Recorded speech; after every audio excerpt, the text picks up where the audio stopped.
F-7 rocket-propelled grenades, modified AK-47s, decades-old Soviet machine guns. This is the story of a deadly makeshift arsenal of cheap, second-hand, often stolen weapons, weapons that Hamas has used to attack Israel. Even so, how does Hamas face a far more sophisticated and conventional military power like Israel? It uses homemade rockets. On the 7th of October, Hamas fired anywhere between 5,000 to 7,000 rockets to overwhelm Israel. Earlier, it used to fire rockets made of old water pipes. But today, Hamas fires the Qassam rockets. They're cheap, costing about $3,600 a pop. They're also crude, made in home garages, pumped with rocket fuel of sugar and fertilizers, and lethal, but without a guidance system, and that only makes them even more dangerous. Our next report tells you about the missile that Hamas fires. The Al-Qassam brigades, members of Hamas's armed wing, riding cars, showing off their weapons, children posing with rocket launchers. This was the site of a Hamas military exhibition held in Gaza in July this year. It was held to mark the anniversary of the 2014 war with Israel. Through this event, we convey that the Al-Qassam brigades continue to develop, prepare and train. We work and accumulate strength, awaiting the moment to confront Israel.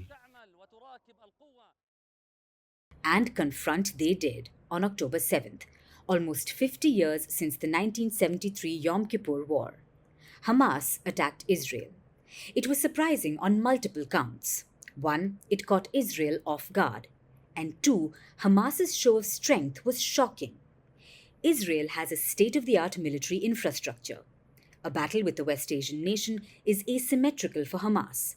But the terrorists overwhelmed Israel's Iron Dome air defense system by firing between 5,000 to 7,000 rockets. Hamas has long depended on its rockets to fight Israel's conventional military. Most of them are homemade. Back in the day, they comprised of makeshift rockets made of old water pipes.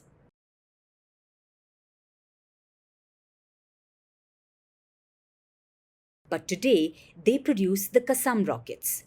They were first introduced in the early 2000s, and they're named after this man, Sheikh Izzuddin al-Qassam. He was a religious leader, also formed the first Palestinian guerrilla group. Initially, these rockets cost $800 a pop. Today, they're valued at almost $3,600. While it's more than a fourfold increase, it's still much less than what an Iron Dome costs, which is $50,000. So what exactly is a Qassam rocket? It's a crude garage-built weapon, usually assembled from industrial piping. It's filled with a homemade concoction of sugar and potassium nitrate fertilizer, plus explosives. Almost sounds like a shoddy science experiment. This rocket is small. It's easy to launch and transport. It doesn't have a guidance system, but that's by design. It's not made for a targeted strike. The entire objective is to create chaos, to damage whatever comes in its path.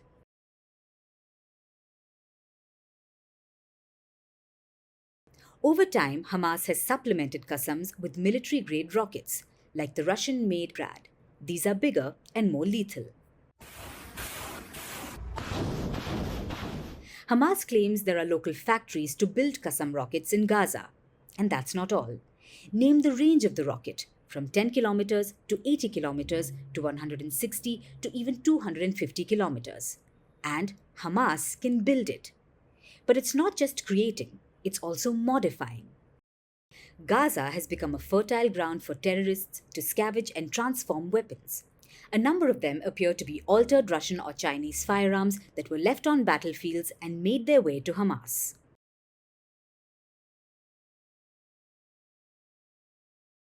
Like the Soviet-built machine guns. It usually requires 2 people to operate. Hamas tweaked it so any one person can fire from it. Or the AK-47s, a preferred assault rifle for many terrorists and militant groups, because they practically spray bullets. Experts say they reached Hamas as old Soviet and Chinese weapons. But Hamas made these weapons lighter, making them easier to use. The weapons that Hamas possesses are far less sophisticated than the ones used by conventional militaries like Israel. But they can do just as much damage. Sometimes they also misfire, wreaking havoc on anything and anyone, army or civilian, upon impact. These homemade projectiles are causing unprecedented levels of destruction. And that is no rocket science.